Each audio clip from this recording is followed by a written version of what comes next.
और अब आज का एजेंडा में खबरें विस्तार से। श्री अमरनाथ जी यात्रियों का 10वां जत्था कुल 7,805 और 339 वाहनों में सवार होकर कड़ी सुरक्षा व्यवस्था के बीच आज सुबह यात्री निवास जम्मू से रवाना हुआ। 3,128 यात्री बालटाल के रास्ते तीर्थ यात्रा के लिए रवाना हुए, जबकि 4,677 यात्री पहलगाम मार्ग से तीर्थ यात्रा के लिए रवाना हुए। पिछले 11 दिनों के दर्शन के दौरान कुल 1,37,355 तीर्थयात्रियों ने बाबा बर्फानी के दर्शन किए हैं।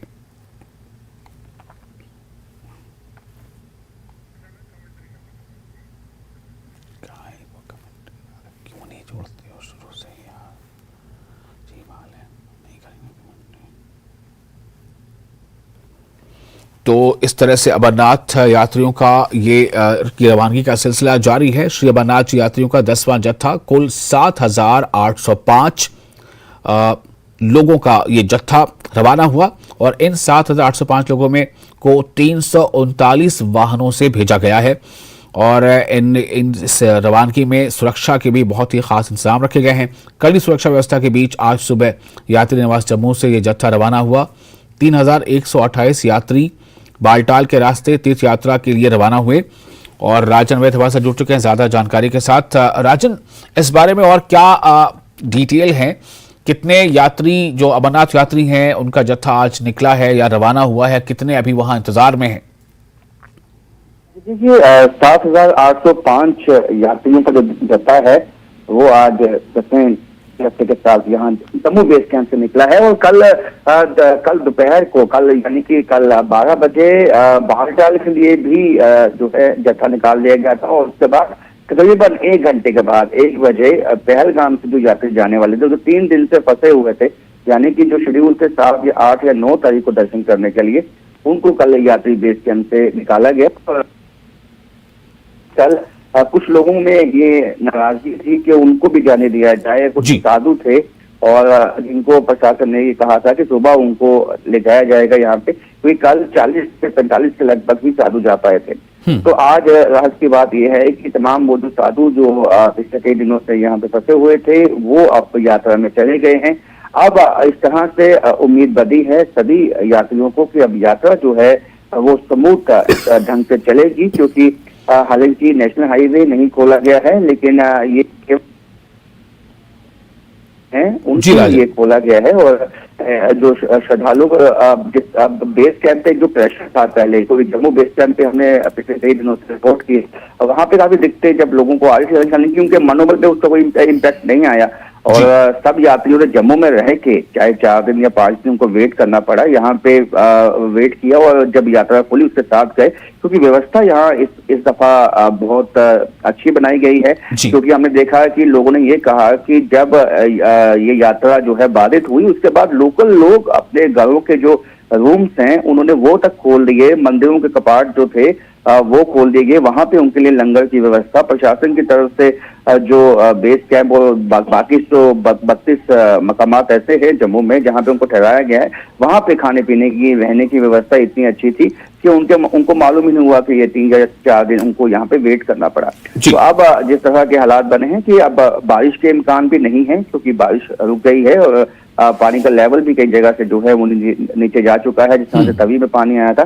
तो अब अगर मौसम खुला रहता है तो जैसे कि प्रशासन को उम्मीद थी कि ये यात्रा पिछले सभी सालों का रिकॉर्ड जो है वो तोड़ेगी, तो ऐसा मुमकिन हो सकता है, लेकिन बशर्ते इसके साथ साथ अगर नेशनल हाईवे चलता रहता है, क्योंकि कई लोगों का कई ऑपोजिशन पार्टीज का भी ये कहना है कि हालांकि अभी मानसून की शुरुआत है और पानी से इतना नुकसान पहुंच गया और अगर आगे ऐसे नुकसान पहुंचेगा तो उसको तुरंत किस तरह से ठीक करना है मशीनरी। हालांकि ये साबित किया है रामबन के प्रशासन ने और एडमिनिस्ट्रेशन ने कितनी जल्दी जो है 3 दिनों के भीतर जो पानी से वो बह गया था, वो पोर्शन जो था रोड का, उसको वापस जो है वो ठीक किया है। हालांकि टेम्पररी है, लेकिन फिर भी जो यात्रा बाधित हुई थी अब वो कम से कम स्मूथ ढंग से चल पाएगी। तो प्रशासन की यहाँ तारीफ करनी होगी, क्योंकि प्रशासन ने, हालांकि एलजी मनोज सिन्हा ने खुद जो है डायरेक्ट सुपरवाइज किया इस जितना भी रिस्टोरेशन प्रोग्राम था। तो ये दिखाता है कि प्रशासन का जो अमला है वो लगा हुआ है दिन रात और इस बात को यकीनी बना रहा है कि चाहे वो सिक्योरिटी का मसला हो, चाहे वो नेशनल हाईवे थ्रू करने की बात हो, चाहे खाने पीने की व्यवस्था हो, वो सब चाक चौबंद हो और यात्रियों को किसी तरह की दिक्कत ना पेश आए। जी राजन, एक और सवाल यहाँ पर है, जैसा आपने बताया अभी कि मौसम अगर ठीक रहता है और नेशनल हाईवे या दूसरी और भी जो संपर्क सड़कें हैं वो अगर इस तरह से बाधित नहीं रहती हैं तो एक बड़ा रिकॉर्ड भी बन सकता है। मैं ये जानना चाह रहा हूं कि जितने यात्री निवास है, यात्रियों का जत्था आगे बढ़ रहा है, नए जो वहां पर आने वाले हैं इसमें यात्री, उनमें किस तरह का रुझान दिख रहा है, उनकी तादाद संख्या कितनी अभी है? देखिए विशाल, जोश में कोई कमी नहीं है। हमने यात्रियों से बात की है, जो कल यात्री आए यहाँ बेस कैंप में, उनसे भी बात की कि आपने जब ये देखा कि ये रास्ता बंद है और तब तक ये खबर नहीं थी उनके पास कि ये यात्रा कल ही चल जाएगी, तो उनको कहना था कि अगर हम तो पक्के मन के साथ आए हैं, इसी तमन्ना के साथ आए हैं और भोलेनाथ पे विश्वास है, उनकी कृपा होगी और ये रास्ता खुलेगा और हमें दर्शन होंगे। और जो ही हम उनसे बात कर रहे थे तो उससे कुछ ही देर बाद अनाउंसमेंट भी हुआ कि जो यात्रा है वो आज यहाँ से जाएगी। तो ये लोगों का विश्वास है और ये विश्वास की यात्रा होती है। जब आप किसी यात्रा पे जाते हैं, धार्मिक यात्रा पे जाते हैं, तो आपके मन में सबसे ज्यादा जो काम करता है वो विश्वास करता है और उसी की लोगों का मानना है कि उसी की शक्ति है जिसके चलते ये रास्ता खुला है और ये यात्रा समूह ढंग से आगे चलेगी। हालांकि अगर हम टेक्निकली देखें तो अगर मानसून की शुरुआत है और मानसून आगे बढ़ेगा, 14 तारीख तक ये बताया गया है कि बारिश के इम्कान नहीं है, लेकिन उसके बाद बारिश हो सकती है और ऐसे में प्रशासन अमले को जो है अलर्ट पे रहना होगा, क्योंकि कैसे कहीं ऐसे नदी नाले हैं जो उफान पे आ जाते हैं जो भी बारिश आती है। हमने देखा जिस तरह से चनाब में पानी आया और उसके बाद तवी में भी। हालांकि जब अगर बारिश 2-3 दिन ज्यादा चलती तो नुकसान भी हो सकता था, लेकिन गनीमत रही, बारिश रुक गई है और धूप खिली हुई है और ऐसे में मौसम साफ है पिछले 2-3 दिनों से। तो यही अगर आगे रहता है तो यदि प्रशासन की तरफ से पहली निगाह बनी हुई है तो ये यात्रा 62 दिनों तक चलाना एक सबसे बड़ी चैलेंज है नेशनल हाईवे के पॉइंट ऑफ व्यू से। बाकी जो व्यवस्था है वो बहुत अच्छी है और उससे यात्री काफी खुश भी दिखाई दे रहे हैं। राजन, बहुत शुक्रिया आपका इस जानकारी के लिए। तो जो अमरनाथ यात्री हैं, लगातार उनका जत्था आगे जा रहा है। हालांकि बीच में 3 दिनों तक वो यात्रा निलंबित की गई थी, क्योंकि सड़क जो है वो बाधित थी और मौसम के हालात जो है वो सही नहीं थे। और ऐसे में अब यही आशा की जा रही है कि अगर हालात मौसम के बेहतर रहे और सड़कें बाधित नहीं रही तो एक बड़ी संख्या जो है और इस यात्रा के लिए आगे बढ़ेगी। बढ़ते हैं एक और अहम खबर की तरफ। जेकेएलएफ और हुर्रियत को एक्टिव करने की साजिश। जी हां, जेकेएलएफ और हुर्रियत को एक्टिव करने की साजिश वाला केस जो है उसमें अलगाववादी एजेंडे के षड्यंत्र में 10 गिरफ्तार जो लोग किए गए थे। इन 10 पूर्व आतंकी और अलगाववादियों जो गिरफ्तार किए गए थे, इन आतंकियों को 15 दिनों की कस्टडी में दिया गया है और एनआईए श्रीनगर कोर्ट ने पुलिस कस्टडी में से भेजा है। इन्हें 15 दिनों की पुलिस कस्टडी में भेजा गया है। एक बार फिर आपको बता दें, ये जो काफी अहम मामला है, जेकेएलएफ और हुर्रियत को एक्टिव करने की जो साजिश वाली जो खबर थी, जिसके बाद हमने आपको ये बताया था किस तरह से एक ईद मिलन पार्टी के नाम पर तकरीबन 43 लोग जमा हुए थे। उनमें से इन तमाम लोगों को पुलिस ने पहले हिरासत में लिया। उनमें से एक जो नाबालिग था उसे छोड़ दिया गया। फिर इन 43 में से जो 10 लोगों की गिरफ्तारी हुई है, इन गिरफ्तार लोगों को जो 10 पूर्व आतंकी और अलगाववादी बताए गए हैं जो गिरफ्तार किए गए हैं, इन आतंकियों को 15 दिनों की कस्टडी में दे दिया गया है। एनआईए श्रीनगर कोर्ट ने पुलिस कस्टडी में भेजा है। और कोमल हमारे साथ फोन पर जुड़ चुके हैं ज्यादा जानकारी के साथ। कोमल, इस सब मामले की और क्या जानकारी मिल रही है? पुलिस कस्टडी में 10 लोग भेजे गए हैं, गिरफ्तार कितने किए गए थे और क्या अंदाजा हो रहा है कि पुलिस इस मामले को लेकर कितनी ज्यादा और गंभीरता दिखाएगी आगे?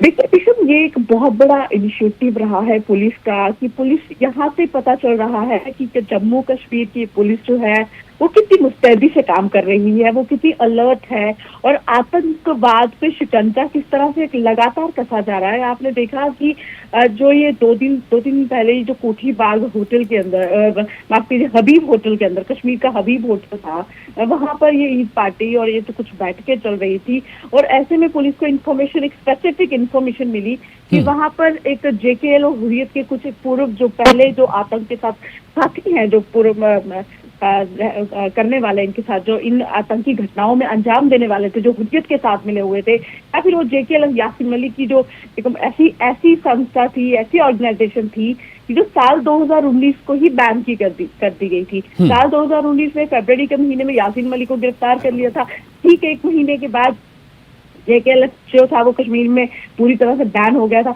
उसके बाद अब इतने सालों के बाद इन सबका जागना, तो और जम्मू कश्मीर पुलिस को इन सब के बारे में पता चलना, और ऐसी बैठक जो हबीब होटल में चल रही थी उनको गिरफ्तार करना। मैं सबसे पहले ये बताना चाहूंगी कि 40 से ज्यादा लोगों को उस दिन वहां से उठाया गया था, उनसे पूछताछ की हुई थी, और उनकी पूछताछ के बाद ये जो 10 लोग थे, इनमें जो शिकंजा कसा है, क्योंकि ये जो 10 लोग हैं इनकी पूरी तरह से इन्वॉल्वमेंट रही है JK में भी और हुर्रियत में भी, और यही एक मेन कारण है, बड़ा कारण है कि वो अब NIA कोर्ट की तरफ से कश्मीर जो है वो अब 10 दिन की वो जो कस्टडी उनको मिली है, 10 दिन वो रहेंगे पुलिस में, पूछताछ जारी रहेगी, और बहुत सारी चीजें जो है आने वाले वक्त में सामने आने वाली हैं।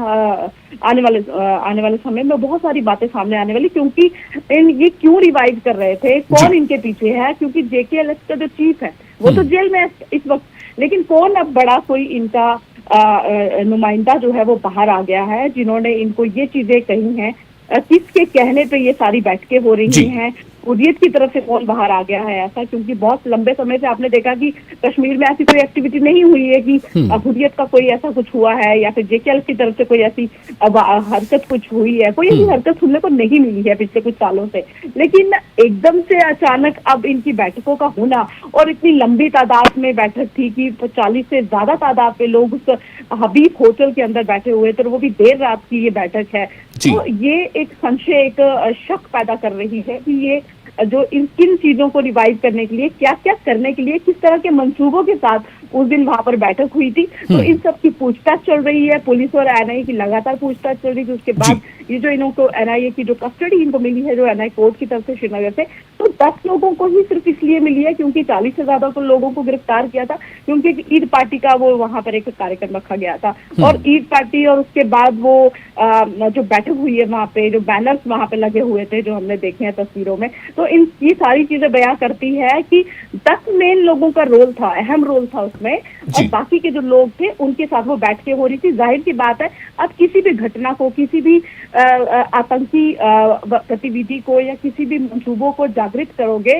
और बैठक करोगे, तो जाहिर सी बात है कि 10 लोग आपके बैठक करने वाले होंगे, तो बाकी जो लोग हैं वो सुनने वाले होंगे। तो उन लोगों को, जो बाकी के लोग हैं, वो इसमें इन्वॉल्व हो, वो इसमें आगे की गतिविधियों में, आगे की हरकतों में उनका साथ दे, इसके लिए वो जो तादाद थी वो बहुत ज्यादा थी, लेकिन वो सिर्फ बैठक में बैठने वाले थे, इसलिए वो जो थे उन लोगों को गिरफ्तार नहीं किया है। इन लोगों को, जो 10 लोगों को कस्टडी मिली है, ये मेन उस होटल हबीब में मेन जो लोग थे JK और हुर्रियत के, जिनके नाम भी जो है हमने आपको दिए थे, और ये नाम के साथ हमने जो आपको खबर दी थी वही 10 नाम है, और वही 10 लोग जो है वो NIA कोर्ट श्रीनगर की तरफ से अब कस्टडी जिनको मिली है उसका लगातार जारी रहेगी इनसे। और ये भी पूछा जाएगा कि अगर JK के चीफ यासिन मलिक 2019 के गिरफ्तार हुए हैं, तो किसके कहने पे, कौन है आपके आका अब कश्मीर में जो नया पैदा हुआ है, जिसने इस तरह की हरकतें, इस तरह की बैठकें करने के लिए आपको बोला है। क्योंकि आपने देखा कि ये सिर्फ JK की बैठक तो थी, JK के लोग तो थे, लेकिन हुर्रियत के भी लोग जो हुर्रियत के साथ चलते थे वो भी इसमें कुछ लोग जो थे इन्वॉल्व थे बैठक में। तो ये दोनों का होना, ये एक यहाँ पर एक चिंता का विषय है, क्योंकि एक JK अकेली पार्टी नहीं थी, एक ऑर्गेनाइजेशन नहीं थी जो वहां पे थी, तो दोनों ऑर्गेनाइजेशन का साथ होना, दोनों ऑर्गेनाइजेशन का बैठक करना, रात के वक्त में होटल हबीब में बैठक करना, और बाकी लोगों को भी वहां पर बुलाना, तो ये एक बड़ा चिंता का विषय है। यहाँ पर कुछ सिर्फ 5 से 10 लोगों की एक बैठक या मीटिंग नहीं थी कि आप इसमें अगर गिरफ्तारी करते हैं, पूछताछ करते हैं, तो कुछ निकल के सामने नहीं आए। तो एक बड़ा मुद्दा बन चुका है। एक बड़ी खबर है कि इतने सालों के बाद, साल 2019 में यासिन मलिक को गिरफ्तार किया, फरवरी में, मार्च 22 को ये पार्टी जो ऑर्गेनाइजेशन थी JK वो बैन हो गई। धीरे धीरे हुर्रियत का सफाया वहां पर कश्मीर में हुआ। तो ऐसे में अब फिर से हुर्रियत और JK को रिवाइव करने की जो कोशिश है, इसको तो खैर पुलिस ने उसी दिन गिरफ्तार करके सबको तो इस पे तो शिकंजा कस लिया, लेकिन यहाँ पर बात खत्म नहीं होती है। जम्मू कश्मीर पुलिस को एनआईए को बहुत एक मेहनत करनी पड़ेगी, क्योंकि अगर इस तरह की बैठकें शुरू हुई हैं तो इनको शुरू होने से पहले खत्म कैसे करना है, ये भी एक बहुत सोच और बहुत बड़ा डिसीजन जो है वो लेना यहाँ पर बहुत जरूरी है।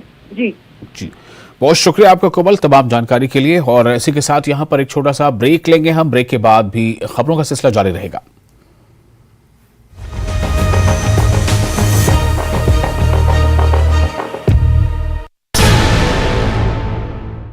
मल्होत्रा पुलिस अधिकारी हैं जो चंबा में कार्यरत हैं। अवंतिका की मौत की खबर से पूरे इलाके में गम का माहौल है। वहीं उनका शव ऑस्ट्रेलिया से शनिवार को आने की उम्मीद है। सोलन में रेलवे स्टेशन के पास एक कार बेकाबू होकर निर्माणाधीन पार्किंग में जा गिरी। कार में 2 युवक सवार थे जिन्हें लोगों ने बाहर निकाला। गनीमत ये रही कि जब ये कार गिरी तो उसकी छत में सरिये जा घुसे और कार हवा में अटक गई। अगर कार नीचे गिर जाती तो बड़ा हादसा हो सकता। मनाली के एक निजी होटल में मारपीट करने वाले हुड़दंगी पर्यटकों को पुलिस ने गिरफ्तार कर लिया है।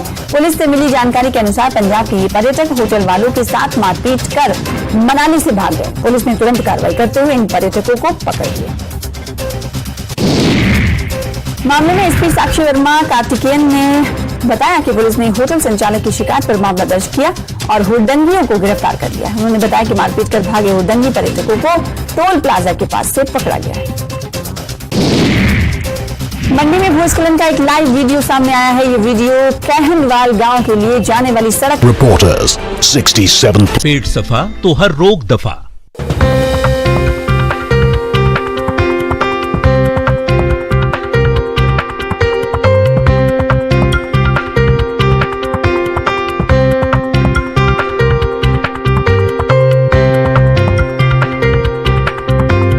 हेडलाइंस प्रेजेंटेड बाय पेट सफा आयुर्वेदिक चूर्ण। पेट सफा तो हर रोग दफा।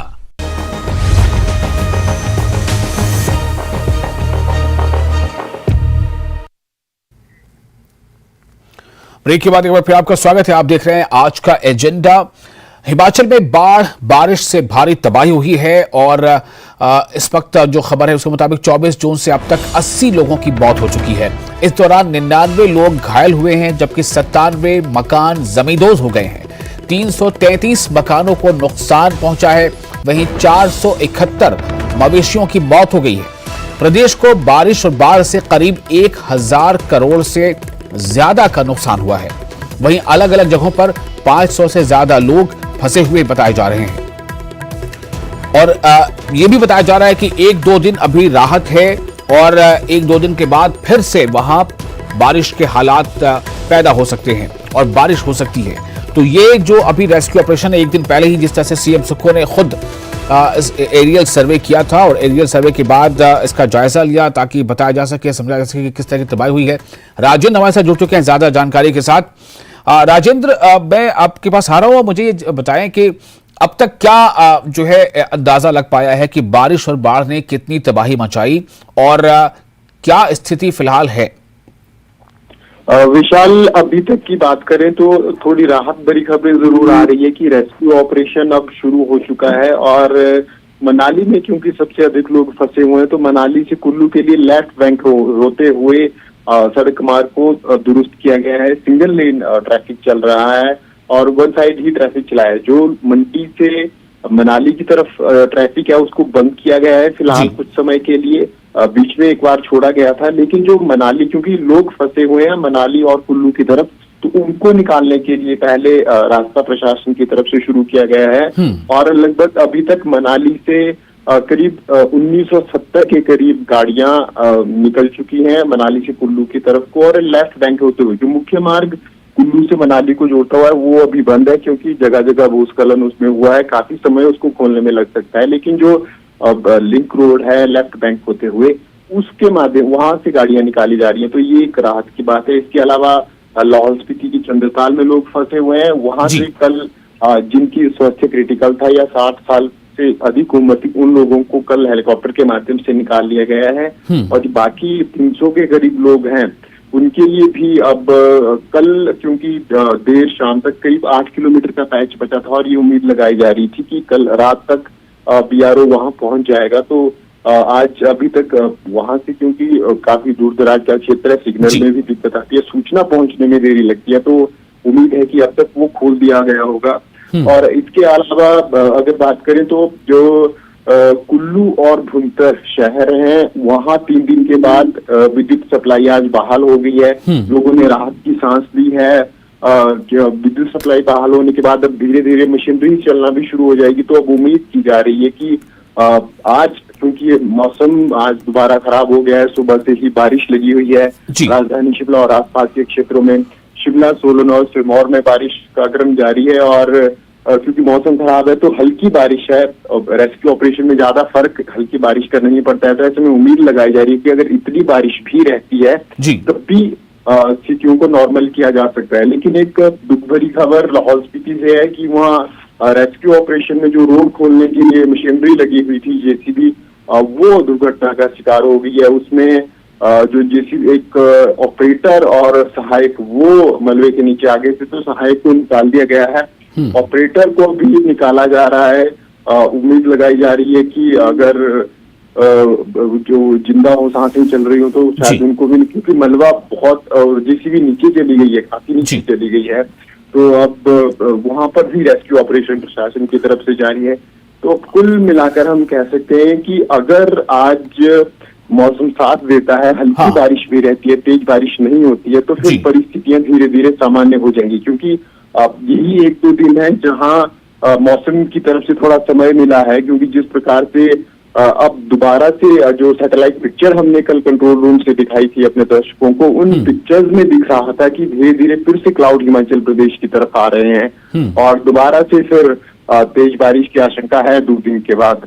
आज भी अब मौसम खराब है, दिन में कैसा मौसम रहेगा इसके ऊपर बहुत कुछ निर्भर करता है। लेकिन रेस्क्यू ऑपरेशन सरकार की तरफ से, प्रशासन की तरफ से, स्थानीय लोगों की तरफ से जारी है और ये उम्मीद लगाई जा रही है कि ऐसे लोग जिनका कांटेक्ट नहीं हो पा रहा है प्रशासन के साथ या अपने परिजनों के साथ, उनके कांटेक्ट अब हो जाए। क्योंकि जैसे विद्युत सप्लाई सुचारू हो जाएगी, फिर सभी होम स्टेज में या जहां जहां पर्यटक ठहरे हैं खासकर, वहां पर जब विद्युत सप्लाई सुचारू हो जाएगी तो फिर नेटवर्क में भी सुधार आ जाएगा और फिर कांटेक्ट इजीली हो सकेगा। लोग जो फंसे हुए हैं वो भी प्रशासन से कांटेक्ट कर सकेंगे, अपने परिजनों से कांटेक्ट कर सकेंगे। शुक्रिया आपका राजेंद्र इस जानकारी के लिए। हालात हालांकि बेहतर हुए, आपने बताया कि बारिश बनी हुई, थोड़ी राहत मिली है और ऐसे में बहुत बड़े पैमाने पर राहत बचाव कार्य को तेजी के साथ किया जा सकता है, ये एक अच्छी चीज है। हालांकि मौसम विभाग ने कहा है कि 2 से 3 दिन ही राहत है, उसके बाद हो सकता है कि हालात जो है वो और तेजी से बदलेंगे। आगे बढ़ते एक और अहम खबर है, हाईवे बंद। जी हां, खबर हम आपको ये दे रहे हैं कि इस तरह से मौसम में हर जगह लोगों को परेशानी बढ़ा रखी है। हाईवे बंद, लोग परेशान, राष्ट्रीय राजमार्ग केवल अमरनाथ यात्रियों के लिए खोला गया। खबर जम्मू कश्मीर से है, हाईवे बंद है, लोग परेशान हैं, राष्ट्रीय राजमार्ग लेकिन खोला गया है सिर्फ अमरनाथ यात्रियों के लिए और कश्मीर जाने वाले बाकी यात्री जम्मू में फंसे हैं, उन्हें जम्मू से श्रीनगर जाने के लिए अभी फिलहाल इजाजत नहीं है। सांबा, मंसार, उधमपुर पर ट्रक फंसे, ड्राइवरों को बड़ी दिक्कतों का सामना। आप तस्वीरें देखिए, आपको अंदाजा होगा कितनी बड़ी जो है ये कतार है, कितनी लंबी कतार है। श्याम सुंदर हमारे साथ मौजूद हैं फोन लाइन के साथ, ज्यादा जानकारी के साथ मौजूद हैं। श्याम सुंदर, इस वक्त स्थिति क्या है जाम को लेकर और कब ऐसी आशा की जा रही है कि हाईवे खुल पाएगा? जी विशाल, जिस तरह आपको पता है कि पिछले अगर कुछ दिनों की बात करें तो रामबन से जो हाईवे है जो बारिश की वजह से बंद हो चुका था, उससे पहले की अगर हम बात करें तो इन जो ये ट्रक हैं जो सांबा, मानसर और उधमपुर जो सड़क पर रोके गए थे क्योंकि अमरनाथ यात्रा जा रही थी, उसके चलते इनको रोका जाता है और फिर एक मैनेजमेंट के थ्रू इनको टाइम रखते रात के समय इनको भेजा जाता है। लेकिन अगर हम पिछले कुछ दिनों की बात करें तो जिस तरह लगातार बारिश हो रही है जम्मू कश्मीर में और रामबन से जो बड़ा हिस्सा जो हाईवे का ढह गया था, उसके बाद से अगर हम बात करें तो लगातार ट्रक जो है वो जहां पर रोके जा रहे हैं और सांबा, मानसर और उधमपुर सड़क में अगर हम पहले 2 दिन पहले की बात करें तो जो ट्रक की संख्या थी वो 200 से 300 थी। अब अगर हम बात करें तो 500 से ज्यादा ट्रक जो है वो इस इलाके में रोके गए हैं। पहले सिर्फ सांबा, उधमपुर सड़क पर इन ट्रकों को लगाया गया था और अब अगर हम बात करें तो हाईवे के ऊपर भी ये ट्रक जो है वो लगाए जा रहे हैं साइडों पे और बिल्कुल जिस तरह से पता है कि सिर्फ यात्रियों के लिए हाईवे खोल दिया गया और किसी भी लोगों को जाने की अनुमति नहीं है, तो उसी की क्रम में अगर हम बात करें तो इन ट्रकों को जहां पर रोका गया, लेकिन पिछले काफी दिनों से देखा जा रहा है कि ट्रक जो ड्राइवर्स हैं उनको काफी दिक्कतों का सामना करना पड़ रहा है, क्योंकि जो सांबा मानसर उधमपुर सड़क है जो वहां पे अगर हम बात करें तो स्थानीय जो गांववासी हैं वो इलाका नहीं पड़ता है। ऐसा कुछ चुनिंदा होटल है छोटे छोटे इस सड़क पे, लेकिन वहां पर ट्रक ड्राइवर्स जो है वो उनको दिक्कतों का सामना करना पड़ रहा है। खासकर अगर हम पानी की बात करें तो उनको पानी लेने के लिए 4-4, 5-5 किलोमीटर दूर जाना पड़ रहा है, वो परेशानी उनको आ रही है। और ये वो तमाम सारे ट्रक हैं जो पंजाब से आए हैं, जलंधर से आए हैं, लुधियाना से आए हैं या किसी देश के अन्य हिस्से से आए हैं, जो कश्मीर में जो सामान लेके जा रहे हैं वो काफी दिनों से जहां फंसे। खासकर अगर हम बात करें तो इनमें ऐसे ट्रक भी हैं जिनमें भेड़ बकरियां हैं, लेकिन उनके लिए बड़ी सारी दिक्कत आ रही है, क्योंकि उनके लिए भेड़ बकरियों के लिए खाना नहीं है, वहां खोल नहीं सकते हैं, वो तो ट्रक के अंदर ही है 4-5 दिन से अगर हम बात करें तो ये बड़ी सारी दिक्कत जो है ट्रक ड्राइवरों को वहां पे बनी हुई है। और उनको पर्याप्त मात्रा में जो उनके पास एक लिमिटेड खाना होता है कि हमने यहाँ से लेके वहां तक जाना और हमने कश्मीर में पहुंच जाना है, तो ये हाईवे बंद होने के कारण और यात्रा के कारण जो उनको दिक्कत है ज्यादा उठानी पड़ रही है। उनके पास कई ट्रक ड्राइवरों के पास जो है वो खाने का जो सामान है वो भी खत्म हो चुका है और कईयों के पास पैसे भी खत्म हो चुके हैं, जिसके कारण उनको बड़ी सारी दिक्कत आ रही है। और अभी भी उनको ये नहीं पता कि उनको कब छोड़ा या जहाँ से छोड़ा जाएगा, लेकिन जैसे ही अभी हाईवे को जैसे बात चलिए, बहुत शुक्रिया आपका श्याम सुंदर इस जानकारी के लिए। तो स्थितियां जो भी हैं, लेकिन उसके पीछे एक बड़ा कारण है बारिश के बाद के हालात और उसकी वजह से हुई लैंडस्लाइडिंग वगैरह, लेकिन आशा करनी चाहिए कि हालात में बेहतरी आएगी। बहुत शुक्रिया, आप बने रहे न्यूज़ 18 जेकेएल के साथ। हमें फिलहाल इजाजत।